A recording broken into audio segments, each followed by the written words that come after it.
জামাই আমার বাড়ি গেলে তাই পোল্ট্রি খাওয়ান লাগবে না। হয়েছে কে তুমি বোঝো নাই। আসসালামু আলাইকুম, আশা করি সবাই ভালো আছেন। আলহামদুলিল্লাহ আমরা অনেক ভালো আছি। তো অনেক দিন হইলো যে আমি ক্যামেরার সামনে আই না, সবাই আমার দেখতে চাইছেন। তো আমার ভালোবাসার মানুষগুলোরে অসংখ্য অসংখ্য ধন্যবাদ। অনলাইন প্ল্যাটফর্মে না আইলে আমি বুঝতে পারতাম না যে এত মানুষই আমার ভালোবাসেন। তো প্রত্যেকেই আমার জন্য দোয়া করছেন, আমি যাতে সুস্থ থাই, আমি যাতে ভালো থাই, আর ভালোভাবে যাতে সব কিছু এগিয়ে যায়, এই জন্য অনেকেই দোয়া করছেন আর আমার অনেকেই দেখতে চাইছেন। তা আমি ভালো আছি, আপনারা দেখেন আমি অনেকটা সুস্থ আগের থেকে। তো যারা আমার সবসময় ভিডিও দেখেন তারা তো জানেন যে এর আগে আমার বড় একটা সমস্যা হয়ে গেছিল। এইবার যাতে আমরা ভালোভাবে সব কিছু করতে পারি, ভালো যাতে বাড়িতে ফিরতে পারি, সবাই এই জন্য দোয়া করবেন আমাকে জন্য। আর আমাকে ওই জার্নিতে সব থেকে বেশি কষ্ট করতেছে আমার বাবাই বেশি সাফার করে।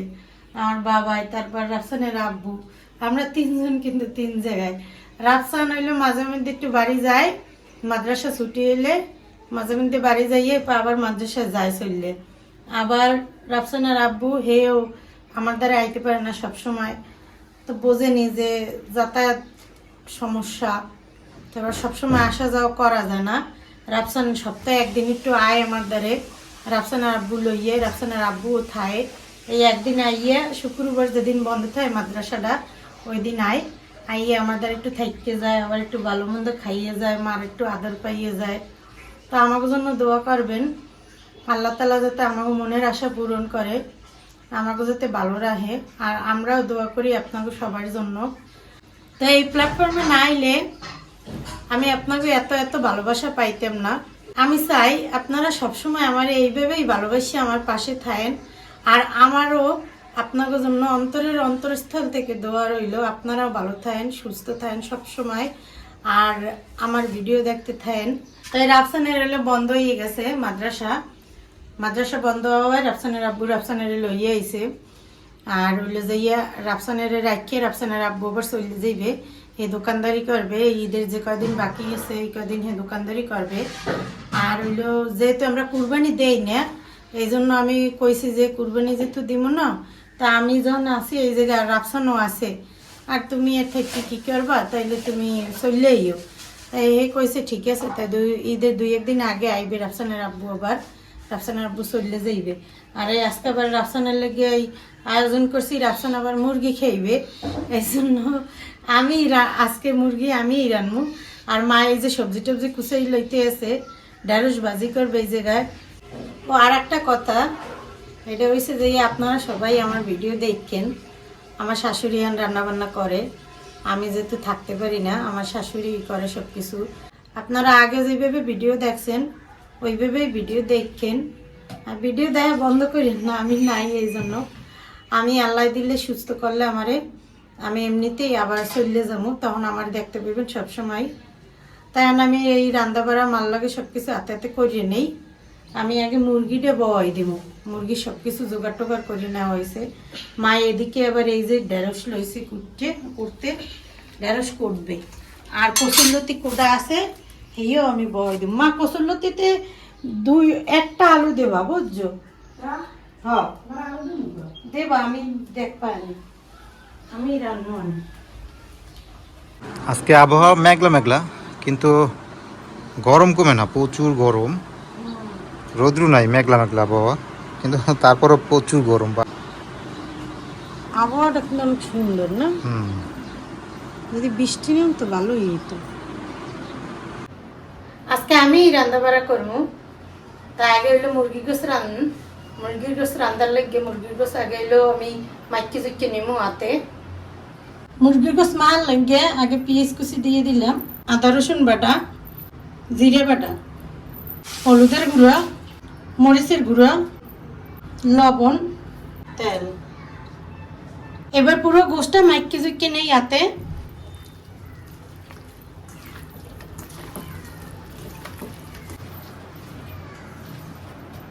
চুলোটা ধরাই দেই, এখন গোস্তটা বয় নিমু, কড়াইতে তেল দিয়ে দিলাম, 2টি শুকনো মরিচ দিয়ে দিলাম, তেজপাতা দিয়ে দিলাম, এলাচ আর দারচিনি।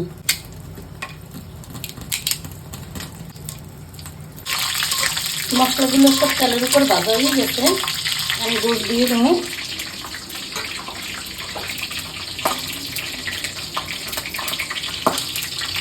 গোস দিয়ে দিলাম।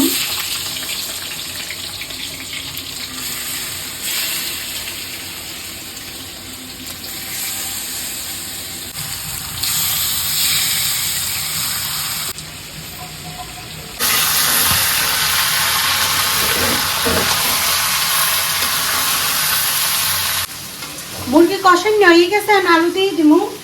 আলু দিয়ে দিলাম।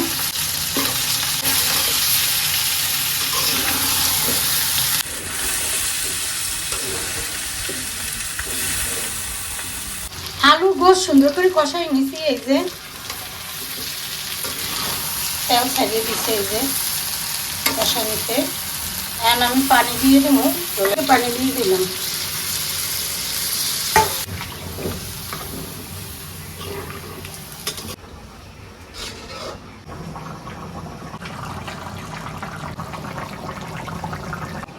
এই যে গোস্ত রান্না হয়ে গেছে, এখন উঠে গেলাম, উঠে একটা বাড়িতে ডাইলে নেই। মুরগির গোস্ত রান্না হয়ে গেছে, এখন ঢেঁড়স ভাজি করে নেব। ঢেঁড়স ভাজি করার লিগে কড়াইতে তেল দিয়ে দিলাম, পেঁয়াজ কুচি দিয়ে দিলাম, কাঁচা মরিচ। এবার ঢেঁড়স কুচি দিয়ে দিলাম, একটু লবণ দিয়ে দিলাম, অল্প করে হলুদের গুঁড়ো দিয়ে দিলাম।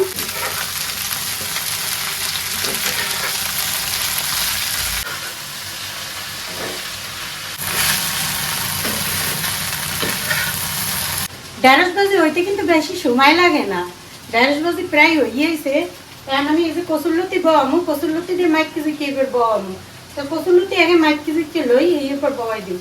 পেঁয়াজ কুচি দিয়ে দিলাম, কাঁচামরিচ কুচি, হলুদের গুঁড়ো দিয়ে দিলাম, অল্প করে মরিচের গুঁড়ো দিয়ে দিলাম, পরিমাণ মতো লবণ দিয়ে দিলাম। এইবার তেল দিয়ে দিলাম। এখন আমি লতিটা হাতে মাখাইয়ে নেব।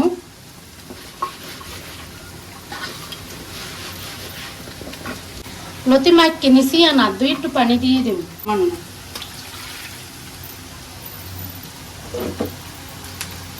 এই পানিতে হয়ে যাবে। এই তো ঢেঁড়স ভাজি হয়ে গেছে, আর নামাই নেব। ঢেঁড়স ভাজি নামাইয়ে কসুরলতি দিয়ে দেব।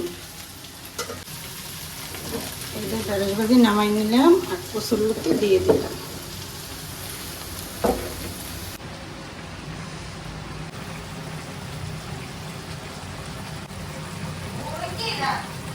এই তো আমার কসুরলতি রান্না হয়ে গেছে, ধনে পাতা দিয়ে উঠে নেব। ধনে পাতা কুচি দিয়ে দিলাম।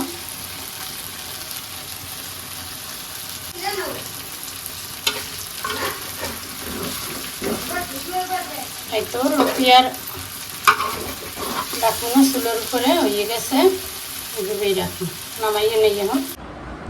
আলহামদুলিল্লাহ আমরা দুপুরে খাবার খাইতে বসলাম। আজকে জান্নাত রান্না বান্না করছে, অনেকদিন পর জান্নাতের হাতের রান্না খামু। মেলা দিন পর রাঁধছে, অনেকদিন পর রাঁধছে কিন্তু না। লতিও দিয়ে দাও আমার পাশে। তা আগে ভাজা পুরো দিয়ে খাই, লতিও দাও। তারপর মুরগি গোশ দিয়ে খামো। মনে প্রচুর লতিও আছে, প্রচুর লতিও রান্না হয়েছে। পানি কচুর লতি আমাদের দেও, তুমি দেখি না, তুমি লতি খাইও না, ওই আসলে তোমার জামাই খাও দিয়ে না লতি দিয়ে। হ্যাঁ দেন পানি তোমার খাওয়া লাগবে না লতি, লতি খেলে পানি সমস্যা। কচুর আনছি, এই খাইয়া কি রকম করছে। হ্যাঁ খাওয়া লাগবে না, যা সমস্যা খাওয়া লাগবে না। খালি শুধু গোস্ত দেবো। আসেন আগে গোশ দিকে হ্যাঁ কেউ খাইবে না ঢেঁড়স মেরস কিছু, খাক তাই। খাইবে গোস্ত। আর মামায় মুরগি আনসার লাগি খাক। খাও। বিসমিল্লাহি ওয়া বারাকাতুল্লাহ। খাও বাবা। তোরা দিন না না, আমি এতদিন খাইছি আমার মার হাতের তা, আজ তুমি খাও। বাবা আইছে, বাবা কদিন আমার ভাই খাই দেন, মাঝে মধ্যে রান্না করে বাবার খাওয়ানো। আমার বরাবর আমার মার খাওয়ান ভালো লাগে, মার খাওয়ান সব পাস্তা কোথায় ভালো লাগে।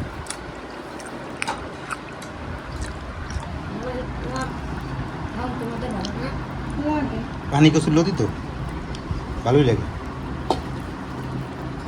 কিন্তু খাইতে পানি কচুর লতির সাথে কিন্তু খাইতে টেস্ট হয়েছে যে গ্রামে যেগুলো তুলিয়া রান্না করা হয় ওগুলো খাইতে কিন্তু অন্যরকমের একটা মজা, আর হ্যাঁ খাওয়াও ভালো। খুবই ভালো লাগে এগুলো খাইতে। আর এগুলো কেমন জানি ইসের মতো গলিয়ে যায়, আলুর মতো। স্বাদ নাই। না না রেস্ট লাগবে না।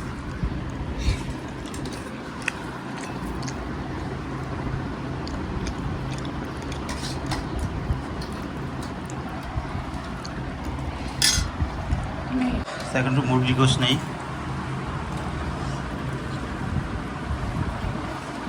মানে পোল্ট্রি খাইতে মানা করি এরপর দই না আমি কি করবো দুনিয়াতে আছে এই করতে তো এটা ভাই চিন্তি তো খাওয়া উচিত হলো।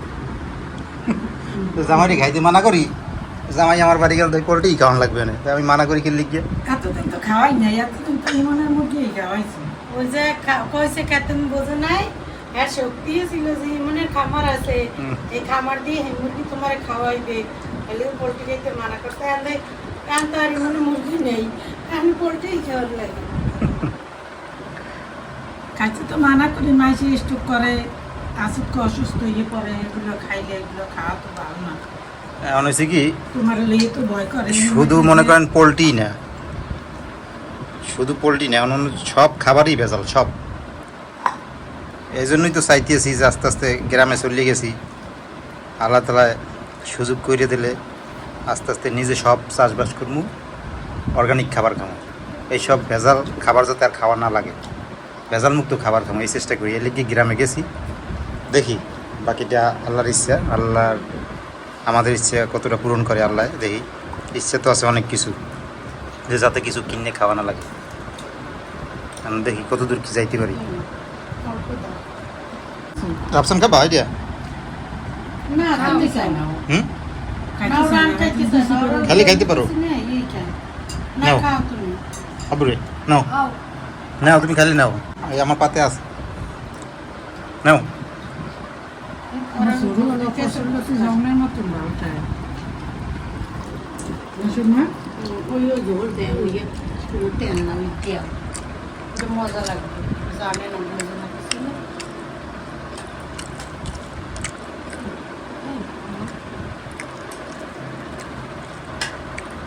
তারও দিন আচ্ছা, তাই তুমি খাও, তুমি যদি পারো তুমি সব খাইয়ে দেবে। তো আজকে এই পর্যন্তই, সবাই ভালো থাকেন, সুস্থ থাকেন, আর আমাদের সাথে থাকেন। আল্লাহ হাফেজ। তো মজা হয়েছে তোমার তারিখ